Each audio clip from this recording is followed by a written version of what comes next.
bukan Rasul, bukan istrinya yang disebut-sebut, bukan anaknya yang dipanggil-panggil. Ummati, ummati. Ketika Rasulullah dibangkitkan dari liang lahat, malaikat Jibril di sebelahnya, Nabi melihat ada Ibrahim yang sudah menggunakan jubah kemuliaan. Pertama yang ditanyakan Nabi Muhammad, mana Aisyah? Bukan. Mana Fatimah? Bukan. Yang ditanyakan Nabi, aina ummati? Umatku di mana?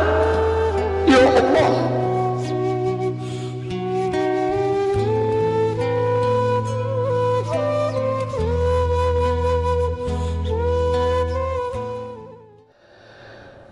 Hamba-hamba Allah yang kami muliakan, ketika kita masih di rahim ibu kita, umur kita tidak lama dalam rahim, hanya 9 bulan saja.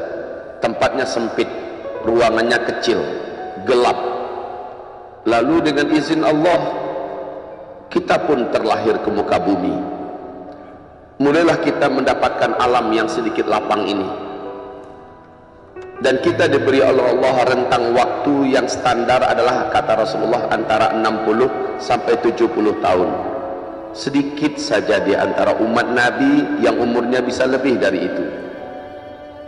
Kemudian setelah itu kita pun menghembuskan nafas kita. Tempat transit ini kita tinggalkan. Kita menuju kepada alam yang lebih luas, alam yang lebih lapang. Jarak masa waktu kita di alam itu lebih panjang daripada dunia ini. Disebut dengan alamul barzakh. Alamul barzakh, alam barzakh. Barzakh artinya dinding maha gaib, dinding maha kokoh, di mana orang yang sudah masuk ke alam barzakh ini takkan diberi oleh Allah izin untuk bisa menembus kembali kehidupan di alam dunia. Sebagaimana orang yang ada di alam dunia tidak akan pernah bisa menembus kehidupan orang yang ada di alam barzakh. Perhatikan baik-baik. Di alam rahim, tempat kita kecil, sempit, gelap. Batasannya waktu cuma 9 bulan lebih kurang. Kemudian muncul kita ke alam dunia, lebih lapang sedikit. Bentangan waktu untuk kita agak lebih banyak, 60-70 tahun, sedikit yang lebih dari itu. Kemudian masuk kita ke alam barzakh, lebih luas lagi alamnya, lebih luas lagi, dan waktunya lebih lama. Sampai di mana lamanya? Sampai Allah izinkan Israfil meniup sangkakala, maka berakhirlah batas umur kita di alam barzakh. Saudara saudari, hamba-hamba Allah, di alam barzakh tempat hanya satu di antara dua, tidak ada tempat yang ketiga. Bagi orang yang beriman, yang soleh dan taat, orang-orang mulia, orang-orang yang mengendalikan nafsunya dalam hidup, orang-orang yang tundukkan jiwanya, raganya dengan syariat yang dibawa oleh Rasulullah sallallahu alaihi wasallam, mereka dimuliakan oleh Allah, diletak di a'la illiyin, bergabung dengan orang-orang soleh sebelumnya, ditempatkan di al-mala'ul a'la, di taman-taman surga sambil menunggu kiamat. Inilah orang-orang yang beruntung. Mereka disenangkan, dibahagiakan oleh Allah. Tidak ada sedikit pun kesedihan, tidak ada sedikit pun ketakutan, tidak ada lagi sakit, capek, lelah dan sebagainya, tidak ada. Sambil menunggu kiamat, mereka bersenang-senang di taman-taman surga. Kata Rasulullah, al-qabru rawdah min riyadul jannah. Bagi orang yang beriman, yang soleh-soleh dan taat-taat, kematian dan dia dimasukkan ke alam kuburnya, maka mereka mendapatkan taman di antara taman-taman surga. Semoga ayahanda kita, guru kita, murabbi kita, Kiai Haji Muhammad Arifin Ilham almarhum akramahullah, Allah tempatkan di sana berjumpa dengan para wali-wali Allah yang lain. Amin. Semoga kita disusulkan pula bergabung dengan beliau nanti. Amin. Tapi bagi orang yang durjana, bagi orang-orang yang memperturutkan hawa nafsunya, menghambakan dirinya kepada setan, tunduk dan patuh kepada rayuan iblis dan setan, mereka-mereka ini setelah meninggalkan alam dunia, masuk ke alam barzakh, tempat mereka ada dalam kerak-kerak perut bumi yang disebut dengan asfalas safilin. Setiap kali dikumandangkan azan, mereka diazab dengan azab yang berbeda-beda, bervariasi. Azab yang sangat-sangat amat menyiksa, azab yang sangat pedih, amat menghinakan. Sampai kapan? Sampai ditiup sangkakala kiamat. Innalillah. Tidak ada jalan keluar, tak mungkin balik ke dunia. Katanya ada arwah gentayangan karena tak diterima bumi. Bohong, bukan begitu akidah kita Ahlus Sunnah wal Jamaah. Yang sudah mati, ya mati. Tempatnya satu di antara dua, Malaul A'la atau Asfalas Safilin. Kita lihat di mana besok ini kita ditempatkan oleh Allah. Bisa kita jawab bagaimana kita hidup di dunia ini saat ini. فَأَمَّا مَنْ طَغَى وَآثَرَ الْحَيَاةَ الدُّنْيَا فَإِنَّ الْجَحِيمَ هِيَ الْمَأْوَى وَأَمَّا مَنْ خَافَ مَقَامَ رَبِّهِ وَنَهَى النَّفْسَ عَنِ الْهَوَى فَإِنَّ الْجَنَّةَ هِيَ الْمَأْوَى. Penjahat-penjahat pencinta nafsu, mereka dihinakan oleh Allah dengan azab yang pedih. Sementara orang-orang yang hidupnya mengendalikan nafsu, Allah sediakan tempat yang membahagiakan dan menggembirakan.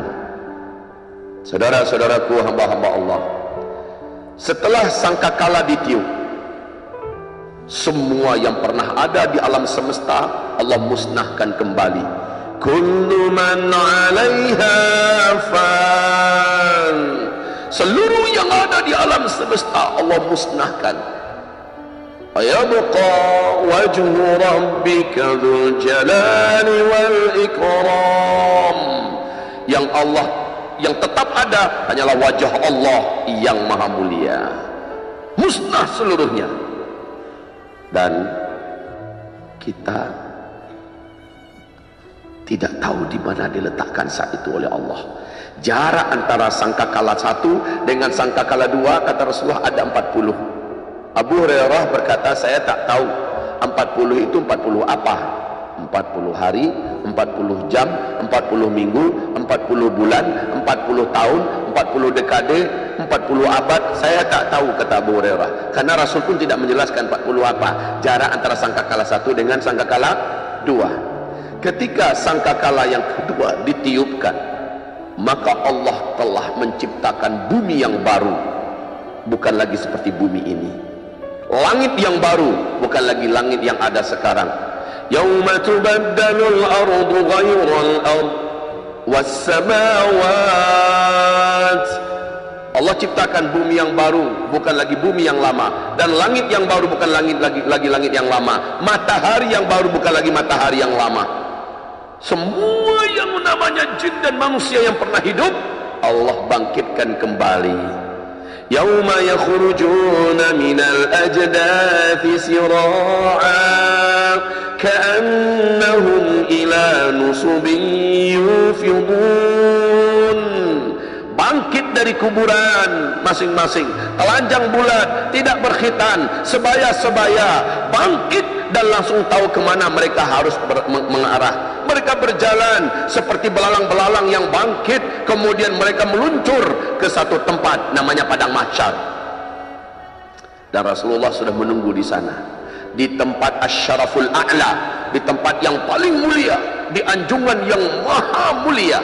Rasulullah ada di sana didampingi oleh malaikat Jibril. Di padang mahsyar, orang-orang menuju ke padang mahsyar, tapi ada sekelompok manusia duluan datang ke padang mahsyar, sebab mereka ternyata bukan jalan kaki. Dari tempat mereka bangkit menuju padang mahsyar bukan jalan kaki, tapi mereka ditunggu dengan kendaraan-kendaraan khusus dari Allah. Dan mereka beriring-iringan konvoi dengan penuh kemuliaan, bercahaya. Kata Rasulullah, cahayanya lebih terang daripada cahaya matahari, menuju ke padang mahsyar. Rasulullah bertanya kepada malaikat Jibril, wahai Jibril, siapa itu? Umatmu yang akan masuk surga tanpa hisab. Mereka di padang mahsyar ini takkan ada proses, tidak ada menunggu, tidak ada hisab, tidak ada penimbangan amal, tidak ada urusan apa-apa. Mereka numpang lewat doang. Nanti mereka akan melewati gerbang, di mana gerbang sebelah ini padang mahsyarnya terang benderang, di balik gerbang gelap gulita. Nanti mereka akan langsung sampai ke tepi titian sirat di atas neraka jahanam. Mereka akan berkelebat dengan kecepatan kilat. Sampai di seberang, mereka dipersilahkan masuk surga dan pintu mana yang mereka mau, dan tempat mereka di surga tempat-tempat yang paling tinggi. Berapa jumlah mereka wahai malaikat? Wahai Jibril, hanya 70.000 orang. Maka Rasulullah SAW ketika Nabi mengatakan itu di depan para sahabat, ada sahabat yang berdiri, ya Rasulullah, doakan kepada Allah agar aku termasuk di antara yang 70.000 orang itu.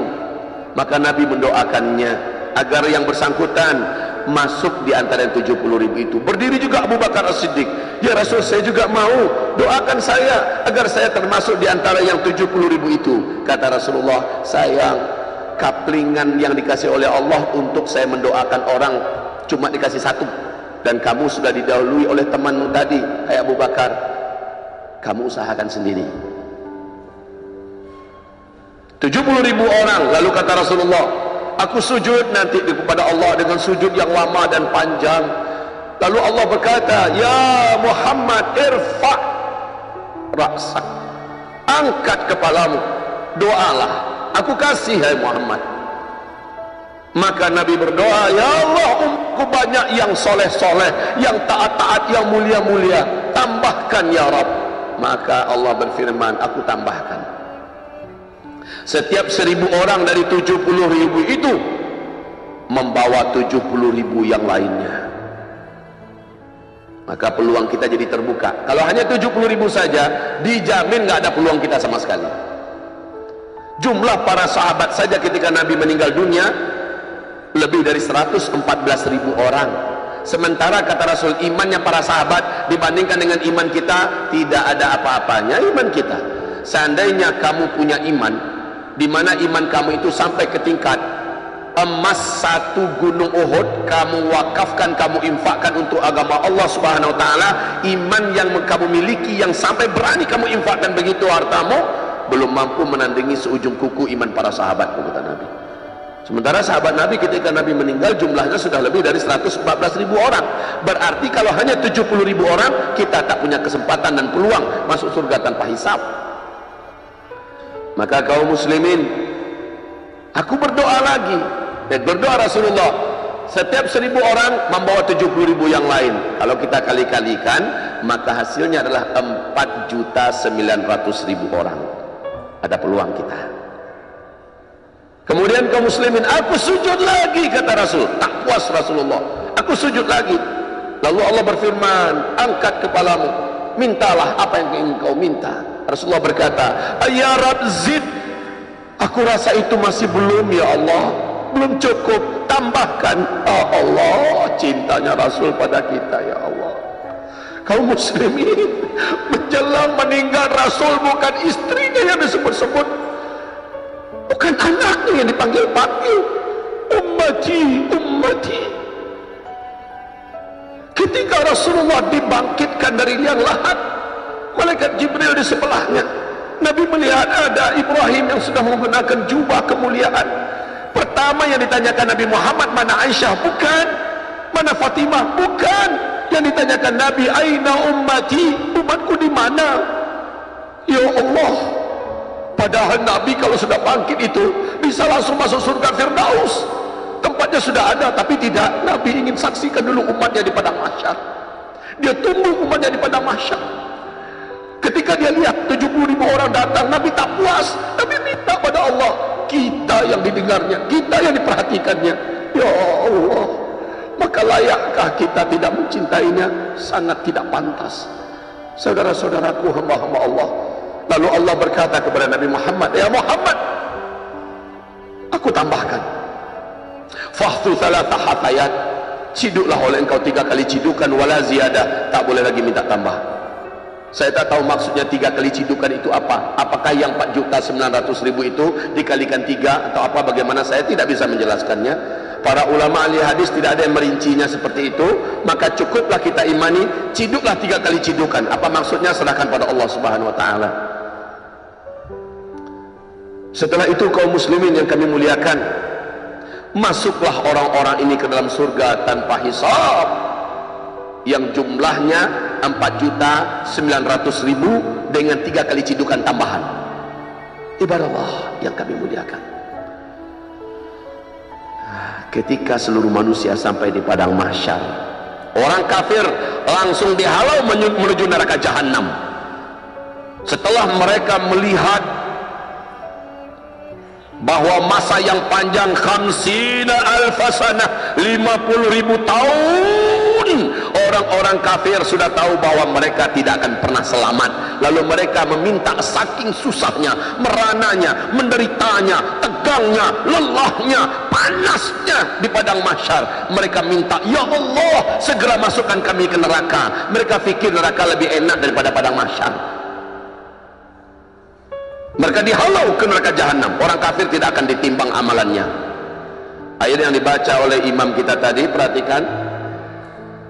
Ulaika alladhina kafaru biayati rabbihim wa liqa'ih fahabitat a'maluhum fala nuqimu lahum yawmal qiyamah فلا نقيم لهم يوم القيامة وزنا ذلك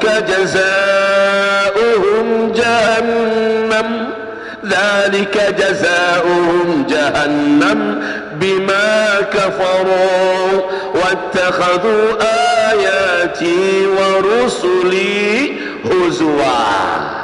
Orang-orang kafir nggak akan ditimbang amalan mereka, langsung dihalau ke neraka jahanam. Yang tersisa di padang mahsyar adalah orang-orang beriman dan orang-orang munafik. Lalu mereka disuruh masuk ke gerbang. Dalam surah Al-Hadid, di bagian luar gerbang, yaitu padang mahsyar, terang karena matahari ada di situ. Sementara bagian gerbang sini gelap gulita. Lah, orang-orang beriman yang masuk, badannya langsung bercahaya. Kata Nabi, orang beriman ada yang cahayanya segede gunung, ada yang cahayanya sebesar bukit, ada yang cahayanya sebesar onta, ada yang cahayanya sebesar badannya, ada yang cahayanya hanya tangannya, ada yang punya cahaya hanya sekuku. Dengan cahaya itu mereka mencoba mencari jalan untuk menuju ketitian. Orang munafik sama sekali tidak bercahaya, gelap gulita. Sementara jalan menuju ketitian itu berlubang-lubang, jalan ketitian itu ada benturan, ada penghalang. Dan orang-orang munafik menjerit-jerit meminta kepada orang beriman, qala unzuruna, mereka berkata, qala unzuruna, tunggu kami, wahai orang-orang yang, wahai saudara kami, tunggu kami. Lalu orang, naqtabis min nurikum, kami perlu cahaya kalian, tunggu kami gelap nih, tunggu kami. Orang beriman berkata, qalurji'u wara'akum faltamisu nura, minta maaf, dulu kalian diduniakan, kalian yang mencemeh kami, kalian yang mengejek kami, kalian mempersulit kami, kalian menghalang-halangi dakwah kami, kalian yang mengkhianati kami, kalian yang mentertawakan kami, kalian yang telah melakukan berbagai macam kata-kata yang melukai hati kami. Sorry, kami tak ada urusan dengan kalian hari ini. Kalau kalian perlu cahaya, kembalilah kalian ke dunia, ambil dari dunia cahaya kalian. Kami buru-buru pengen masuk surga. Ini jawaban orang-orang beriman. Lalu orang beriman menemukan titian. Setiap orang punya namanya sendiri dan ada titiannya sendiri. Tergantung pada amalan kita. Makin hebat iman dan amal kita di dunia, makin besarlah titian kita, makin cepat kita melaju. Karena cahaya kita besar, jalan kita besar, kita bisa ngegas dengan secepat-cepatnya. Ada orang-orang yang titiannya kecil, sebab amalannya sedikit, imannya lemah, dan cahayanya juga sedikit, maka dia melambat jalan di atas titian itu. Gamang dia. Wahai hamba-hamba Allah, kami sampaikan ya, orang-orang beriman, Nabi mengatakan, yang akan sampai di seberang dalam keadaan selamat, langsung diproses, diberikan minum dari telaga Nabi. Dari total setiap 100 orang, cuma 1 yang sampai ke seberang. Yang 99-nya, ini ada iman nih, 99-nya berjatuhan. Berjatuhan, masuk dari titian itu ke dasar neraka jahanam, kata Rasulullah. Seandainya satu gunung Uhud dilemparkan batu dari pinggir bibir jurang neraka jahanam nyampe ke dasar, itu 70 tahun lamanya baru nyampe ke dasar. Berjatuhan. Ada yang di awal jalan dah jatuh, ada yang di tengah dah jatuh. Tahukah Bapak Ibu, titian tersak tadi itu luasnya, jauhnya dari satu bibir ini ke bibir yang lain, seberangan ini, seandainya seluruh langit dan bumi dan isinya dimasukkan ke dalam, masuk semuanya, tak terbayang oleh kita jauhnya. Sementara panas neraka jahanam dan asapnya ini yang memanggang kita sebenarnya selama kita jalan di atas. Ya Allah, hangus-hangus kita Pak, yang selamat sampai ke seberang sana hangus-hangus. Makanya menangis seluruh sahabat mendengarkan ini. Kami semua akan melewati itu ya Rasul. Iya, kata Rasulullah, kalian semua akan melewatinya, saya akan melewatinya, dan tak tahu saya selamat atau tidak. Makanya Bunda Aisyah bertanya kepada Rasulullah, ya Rasulullah, nanti engkau peduli gak dengan saya di hari kiamat? Nanti engkau cari gak saya? Kata Rasulullah, hai Aisyah, dalam 3 keadaan orang gak peduli dengan orang lain, dia hanya peduli dengan dirinya sendiri, Aisyah. Yang pertama ketika hisab, yang kedua ketika ditimbang amalan, yang ketiga ketika dia di atas sirat. Orang tidak peduli dengan orang lain. Ya Rabb, berjatuhan Pak umatku, kata Nabi, dalam setiap 100 orang 99 berjatuhan. Yang jatuh itu Pak, berarti dosa-dosanya di dunia belum lagi bersih, dicuci nanti di neraka. Setelah selesai baru dikeluarkan lagi. Yang satu orang yang sampai itu, Masya Allah, inilah orang yang beriman.